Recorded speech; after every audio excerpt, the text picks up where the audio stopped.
ये genetic code क्या है, ये इंटरमीडिएट का चैप्टर है ना। और जो है ये आपका बीएससी में, ये बीएससी के थर्ड सेमेस्टर का थर्ड चैप्टर है। और ये इंटर के जो है, इंटर में आपका जो है फोर्थ चैप्टर है।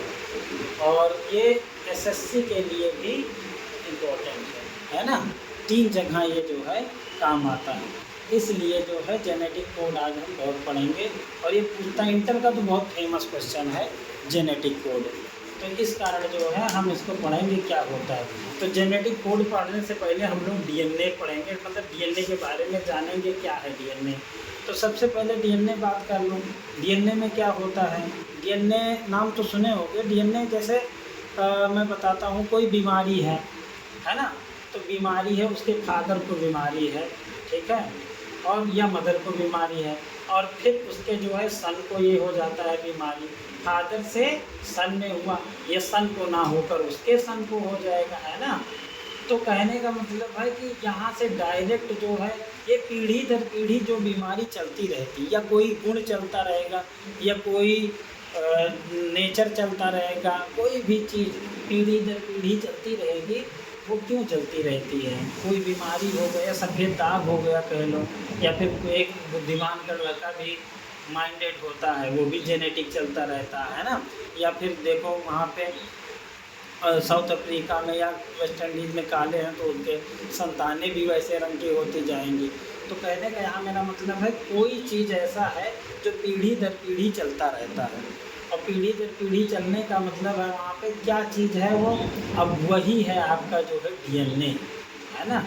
डीएनए ही ये पीढ़ी दर पीढ़ी जो है आनुवांशिक पदार्थ है। इसको जो है वाटसन क्रिक ने जो है प्रूव किया इंटरमीडिएट में, बहुत फेमस क्वेश्चन है। वाटसन तथा क्रिक ने डीएनए एक आनुवांशिक पदार्थ है, जेनेटिक सब्सटेंस है, उसको जो है जस्टिफाई किया है, ठीक है।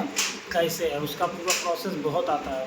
तो फादर से सन में या आने वाली पीढ़ियों में जो लक्षण आगे की ओर बढ़ते चले जाते हैं उसको बोलते हैं डीएनए। अब डीएनए किस रूप में अपना लक्षण आगे बढ़ाता है।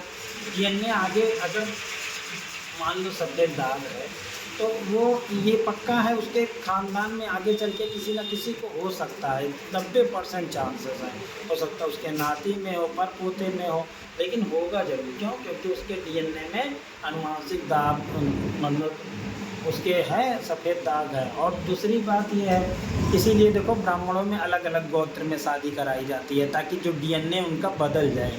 तिवारी का मिश्रा से, और मतलब अलग अलग कराया जाता है, ताकि उनका जो जीन में उनके खराबी चली आ रही है अनुवांशिक, वो बदल जाए। इसीलिए होता है सबसे ज़्यादा। तो डीएनए किस तरह से जो है अपने चीज़ों को आगे ले जाता है। डीएनए क्या चीज़ डीएनए में होता है, तो डीएनए में जो है आपका होता है प्रोटीन, है ना। प्रोटीन होता है डीएनए में, यही प्रोटीन आगे की ओर जाता है। अब प्रोटीन कैसे बनता है, सबसे पहले डीएनए क्या करता है, एमआरएनए को बदलता है, एमआरएनए में बदल जाता है। और एमआरएनए क्या करता है, राइबोसोम की सहायता से, राइबोसोम की हेल्प से जो है ये क्या करता है, प्रोटीन का निर्माण करता है।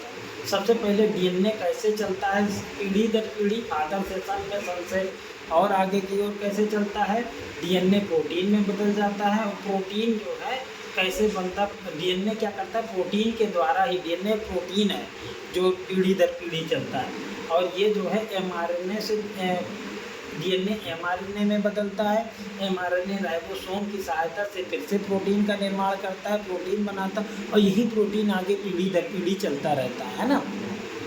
तो जो आनुवांशिक रोग है, जो आगे बढ़ने का जो लक्षण है, जो गुण है, जो उसमें पीढ़ी दर पीढ़ी चल रहा है, वो क्या है, प्रोटीन है।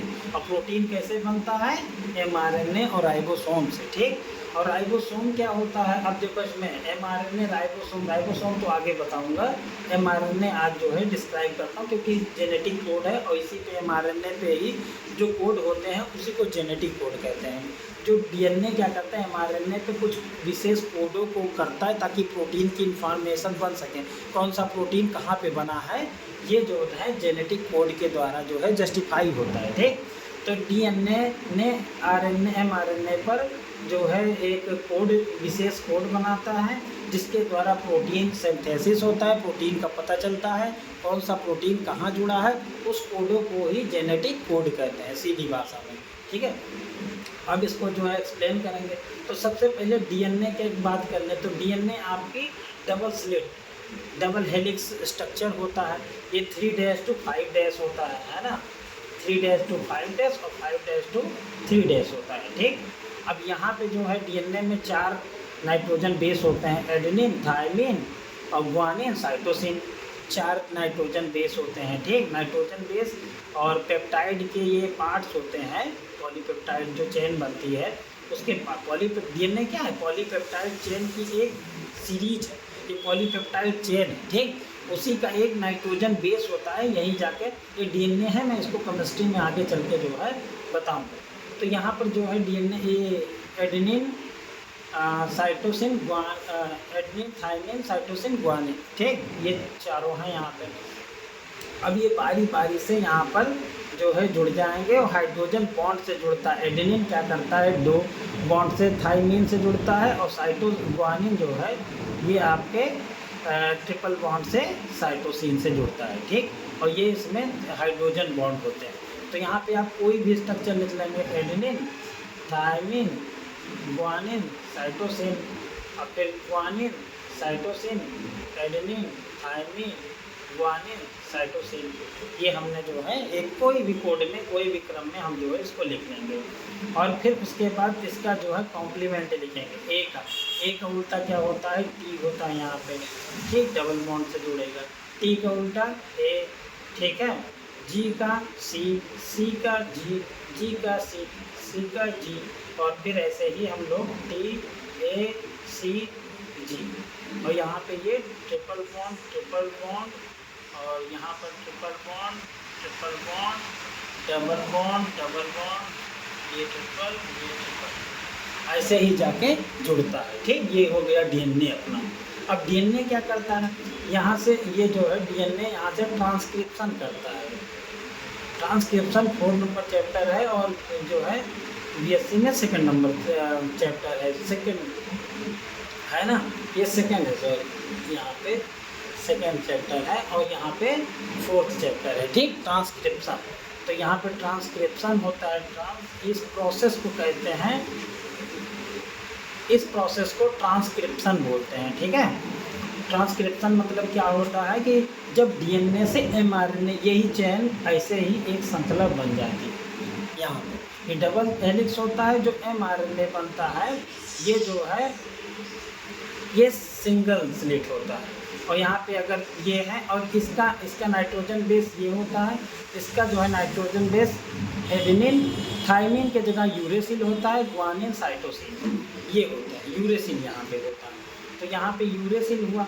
अब यहाँ पे हम क्या करेंगे, ये हो गया ए, तो यहाँ उल्टा थायमिन का उल्टा ए हो गया, ये इसका थायमिन होता है ना, तो यहाँ यूरेसिल आ जाएगा। ठीक, फिर साइटोसिन का ग्वानिन, ग्वानिन का साइटोसिन, साइटोसिन का ग्वानिन, ग्वानिन का साइटोसिन, थायमिन का एडेनिन, है ना, एडेनिन का थायमिन ना यूरेसिल, और फिर साइटोसिन का ग्वानिन और ग्वानिन का साइटोसिन। ठीक, अब यहाँ पे हम फिर वही चीज़, डबल बॉन्ड और ये डबल बॉन्ड, ये ट्रिपल, और यहाँ नहीं, यहाँ बॉन्ड नहीं जुड़ेंगे क्योंकि ये अलग हो गया स्ट्रक्चर ना, मतलब हम कनेक्शन बता रहे थे लेकिन ये स्ट्रक्चर अलग हो गया, तो वहाँ पे कोई बॉन्ड की ये अलग चीज़ है। ठीक, ये आपका एमआरएनए बन गए, सिंगल स्लिट बन गई।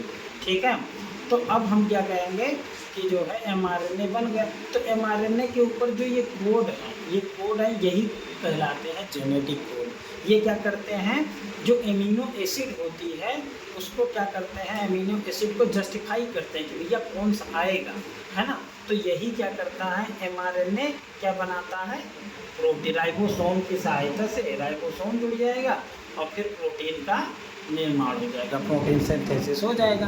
हमारे शरीर में 20 तरीके के प्रोटीन जो है एमिनो एसिड होते हैं, एमिनो एसिड, ये प्रोटीन में हमारे जो है एमिनो एसिड पाए जाते हैं प्रोटीन में। ठीक, प्रोटीन में हमारे, और ये जो है एमआरएनए से प्रोटीन में बनने की प्रोसेस को बोलते हैं ट्रांसलेशन।